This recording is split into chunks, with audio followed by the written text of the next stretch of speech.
Go. Go. Alrighty, back again. Boy, this shirt's really starting to stink. The Industrial Revolution.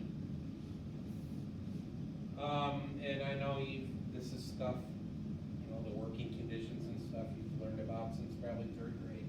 But the origin of the Industrial Revolution was Great Britain, around 1750, period of great economic change, production becomes less prevalent in the homes, much in industry factories are going to start doing more and more of the production. Whereas clothing, everything had been produced at home. The textile industry is where it began. Textiles, things to make thread and cloth and whatnot into clothing. Production moved from homes to factories, like I just said. So that was Britain in the 1750s. 100 years or less later, it starts coming to the United States. We adopt some British industrial ideas, and we have three really huge advantages here in this country that allow us to industrialize pretty easily. We have, and this gets kind of into economics, which you guys will have next year, land, labor, and capital. We have an abundance of land not being just the dirt outside in the soil. It's everything that goes with it. It's the raw materials, trees, things in the soil. We're rich in that, things that we need to industrialize. Labor, large labor supply, not only of Americans, but immigrants as well. And capital. Capital often is associated with money. It is a word for money, but in an economic sense, capital is things that produce other things. So it's tools, machinery, and money.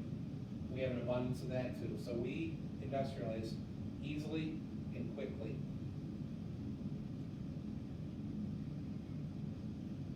Corporations come about in the late 1800s.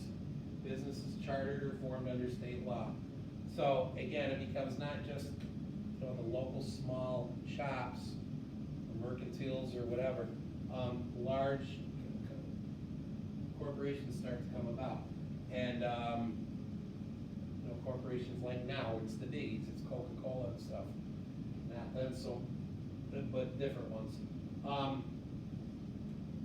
To raise money, they sell shares of stock.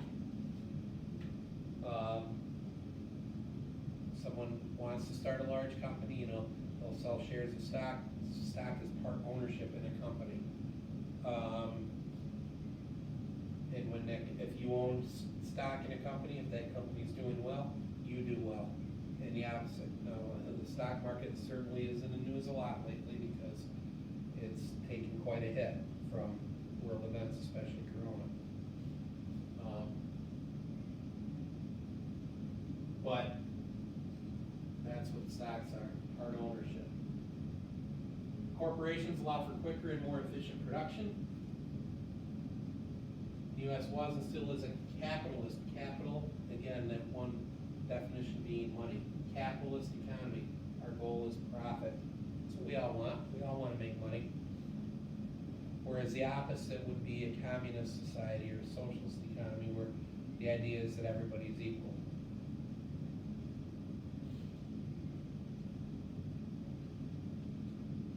All right, post-Civil War industrial growth, especially in the north, because that's where most of the industry is. There's a post-war boom.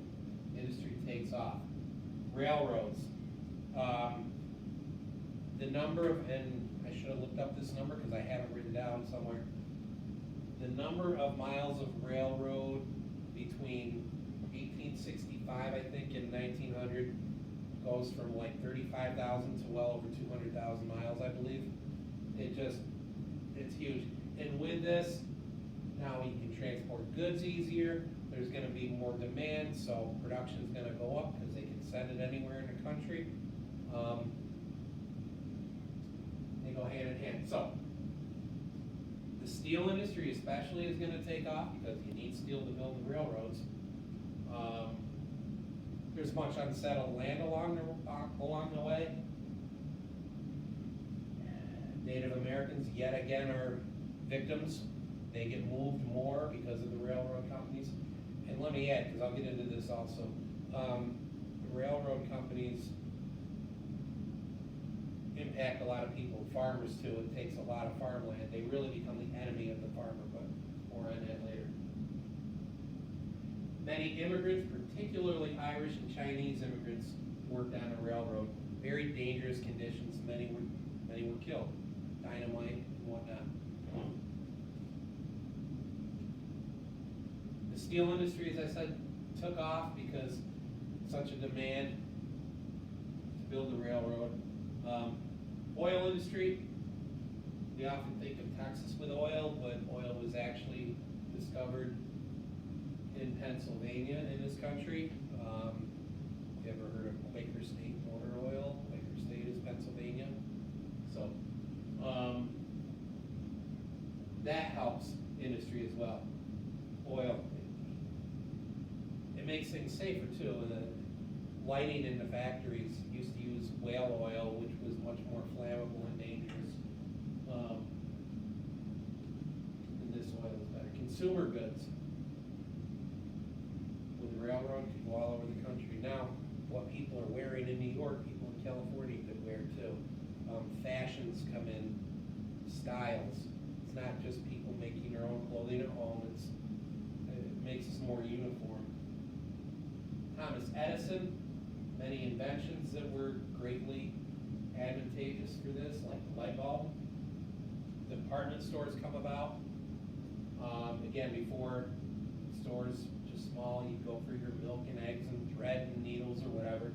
Now, people can go and buy consumer goods. Electricity, telegraph, telephone, speeded communications between businesses and cities. For that one.